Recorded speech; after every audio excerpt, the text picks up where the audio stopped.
above and beyond, regardless of age, race, where you live, across the district, to serve our community. And tonight, my dear friends, someone who has equally served our community and has gone beyond our community to do so also, to bring awareness, to activate, to motivate, and to hold our community together, my dear friends, to say we have to stand up and become politically activated and make our voices heard. My dear friends, please listen tonight. Please welcome my good friend, District Leader Baldeo for the 24th District. Yes, sir. They call me the Godfather of this community because in 2004, we took that first leap into office. I want to recognize my friend Edman. He was also part there of that. Some round of applause. And I was there, those politicians, break it back and come to Richmond Hill, come to me. And that was the way that he brought them to us, just as they have to come to Richmond Hill. Anybody who wants to get elected to office, whether it's state, federal, governor, or mayor, has to come through the pilgrimage of Richmond Hill. So give yourselves a warm round of applause for putting yourselves on the map, for letting people know how powerful we are, and the fact of the matter is that you have to come and make that sacrifice of coming to our people. So I want to congratulate Mr. Hitlall. Romeo has the distinction of selling me my first office way back in 1998, Romeo. And he did a good job. So give him a warm round of applause for that also. And give his parents a warm round of applause because they always voted for me. And they always call me and tell me, you know what?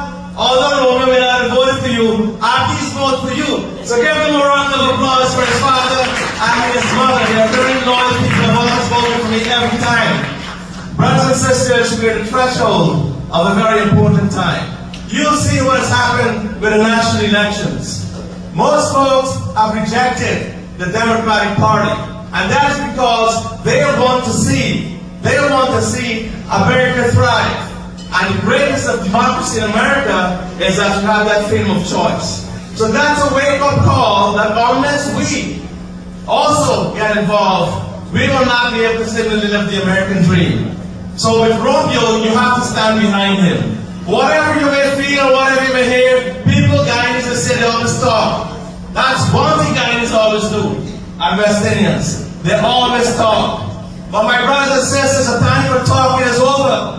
The time is for action for you to go out and vote. Make sure you support him. Make sure you give money to him. That's the only way. Money is the milk of politics. You have to have that money or you will not be able to run a proper campaign. As Senator Dabo and Richard was telling you, who have run campaigns, you have to have that.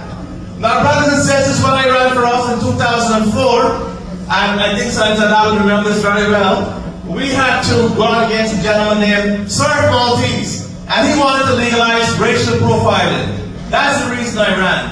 Because if one of us didn't run, he would have made all of us here people of color, except 99.9%. I imagine, Senator Dabo and Todd, you were the only folks, realistically, and I know you're a great criminal lawyer and civil rights lawyer, Todd, they would have made us stop in line and also be frisked and also be treated as second-class citizens. So together, as a diverse group of people, we are stronger.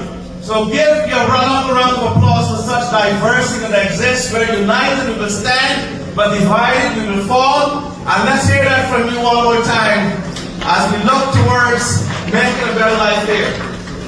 Now, District 28 is cut along Liberty Avenue. Unfortunately, Romeo, they cut the District 28 in two. Liberty Avenue divides the South Asian community. And that was because we became more visible. I was the first South Asian in the period to be elected.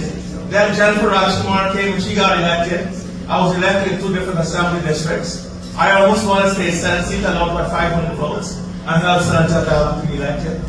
It's not right, Senator. Many years ago, we worked together, got the Senate majority. Our community is old. Our community needs help. And we call upon those we have helped to repay us, to help us to get to the finish line, and to make sure that we stand together and stand very firm.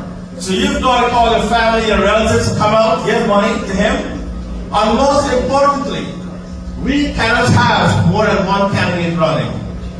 When I ran in 2004, we had 2 other candidates, Romeo. So you've got have to work that situation where you don't have more than one candidate. Because it's a perfect storm for Rhoda to win. You know why? There will be 5 other candidates from over the bandwidth. And though they don't ever come to this community, they will divide the vote. You know this, Joe Iboni, you've been in politics a long time. And when they divide the vote, then we can look at even 33%. And as you get it, brother, you will get stronger. So you're looking at 8 years in office. 8 years in which we can have more police on the streets, we can have less foreclosures, we can have more jobs, we can have a say in immigration, we can have representation, we can have truly live the American dream. And if Romeo's taking the torch, then we will stand behind him. It doesn't take much out of you. You have to stand behind him.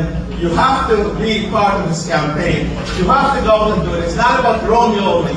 It's about this community which has been trying hard to get representation. So brothers and sisters, let's continue to fight and let's continue to join hands and make sure that this becomes a reality. Thanks very much. God bless you all.